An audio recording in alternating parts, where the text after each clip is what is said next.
प्रत्येक कार का आरंभ मंगलाचरण से करो।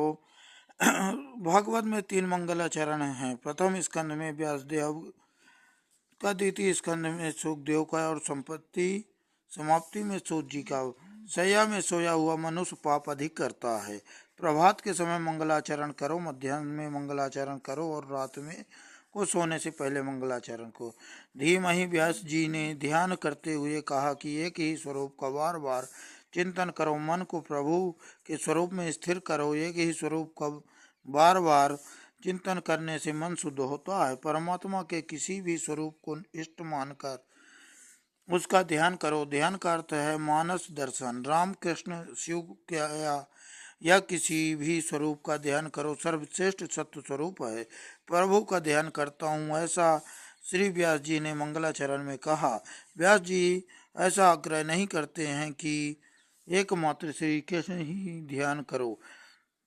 वह किसी भी विशिष्ट स्वरूप का आग्रह नहीं करते हैं। जो व्यक्ति जिस किसी स्वरूप के प्रति आस्थावान हो उसका ही वह ध्यान करे। श्री ठाकुर जी के जिस रूप में हमें आनंद हो वही रूप उत्तम है। एक ही स्वरूप के अनगिनत नाम हैं। सनातन के धर्म के अनुसार देव अनेक होते हैं, वह भी ईश्वर तो एक ही है। मंगलाचरण में किसी एक देव का नाम उल्लेख नहीं है।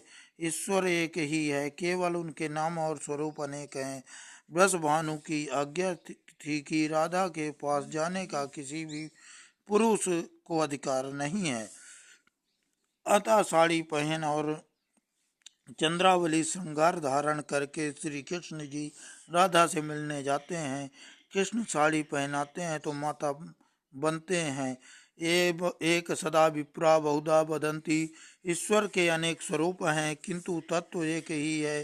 दीपक के आगे जिस किसी रंग का शीशा कांच रखोगे उसी रंग का प्रकाश दिखाई देगा। हर किसी देव का पूजन करो किंतु ध्यान तो एक ईश्वर का ही है करो। रुक्मिणी की भक्ति अनंत है, पूजन देवी करती है, फिर भी ध्यान तो कृष्ण का ही धरती है। बंधन कर हर किसी देव को करो किंतु ध्यान तो किसी एक देव का करो। जिस किसी रूप में आस्था और रुचि हो उसी रूप का ध्यान करो।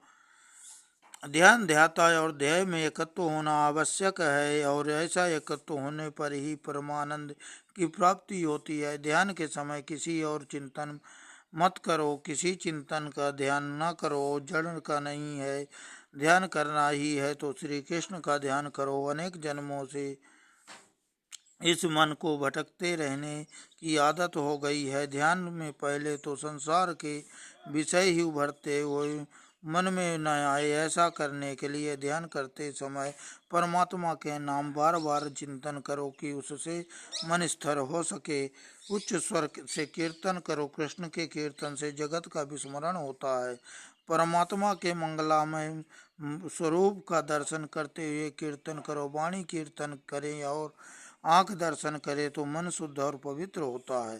परमात्मा का ध्यान करने से मन शुद्ध होता है। दान या स्नान आदि से मन की शुद्धि नहीं होती है। संसार का चिंतन करते रहने से विकृत हुआ मन ईश्वर से सतत चिंतन के बिना शुद्ध नहीं होगा। इस शरीर जैसे मलिन वस्तु और कोई नहीं। इस मलिन शरीर में परमात्मा से मिलन नहीं हो सकता। इस शरीर का बीज अपवित्र है। ठाकुर जी को मन से मिलना है, बिना ध्यान से के मन मिलन नहीं हो सकता। आँख से श्री भगवान का दर्शन और मन से स्मरण करोगे तो परमात्मा की शक्ति तुम्हें मिलेगी। ईश्वर का ध्यान करने से ईश्वर की शक्ति जीव को मिलती है। ध्यान करने से ईश्वर और जीव का मिलन होता है। बिना ध्यान के ब्रह्म संबंध नहीं हो सकता। ध्यान ही परिपक्व दशा ही समाधि है। वेदांत में इसे जीव मुक्ति माना गया है। समाधि दीर्घ समय तक रहने से ज्ञानियों को जीते जी मुक्ति आनंद मिलता है।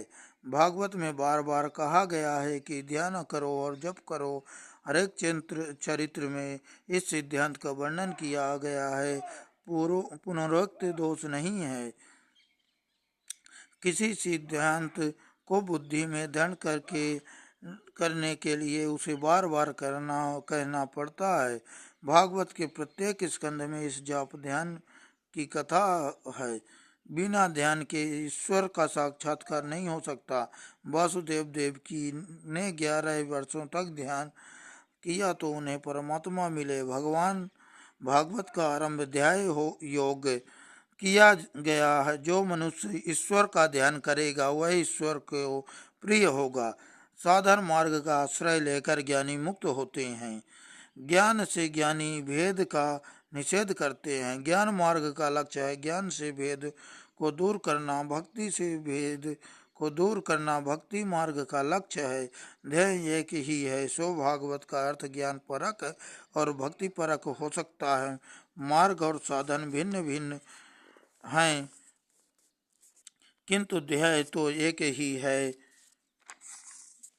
इसी कारण सगुण और निर्गुण दोनों की आवश्यकता है। वैसे तो ईश्वर अरूप है, किंतु जिस रूप की भावना से वैष्णव भजन तन्मय होते हैं वैसा स्वरूप भी ईश्वर धारण करते। सगुण निर्गुण दोनों स्वरूपों को भागवत में निरूपण है। निर्गुण रूप में प्रभु सर्वत्र हैं। सगुण रूप में से श्री कृष्ण गोलोक में विराजते हैं। इष्ट देव में पूर्णता विश्वास रखकर ऐसा विश्वास रखो कि जगत के जड़ और चेतन सभी पदार्थों में प्रभु का वास है। मंगलाचरण का सगुण निर्गुण परक है। अर्थ हो सकता है क्रिया और लीला में अंतर है। प्रभु जी करे वह है लीला और जीव जो करे वह है क्रिया। क्रिया बंधन रूप के कारण उसके साथ कर्ता की आसक्ति, स्वार्थ और अहंकार का संबंध है। ईश्वर की लीला बंधन से मुक्त करती है। कारण यह है कि ईश्वर को स्वार्थ और अभिमान छू नहीं सकते। जिस कारण में कर्तव्य का अभिमान नहीं होता है वह लीला केवल जीवों को परमानंद का दर्शन करने के लिए प्रभु लीला करते हैं। यही कारण है कि मक्खन, चोरी, रस आदि सभी को व्यास जी लीला कहते हैं। श्री कृष्ण जी मक्खन की चोरी तो करते हैं किंतु अपने लिए नहीं, मित्रों के लिए। व्यास जी ब्रह्म सूत्र में लिखते हैं, गो लोक वक्तु लीला केवलम दैवी जीवों के कल्याण करने के लिए ही भगवान लौकिक जीवों की जैसी लीला करते हैं। जगत की उत्पत्ति लीला, स्थित लीला है और विनाश की भी लीला है।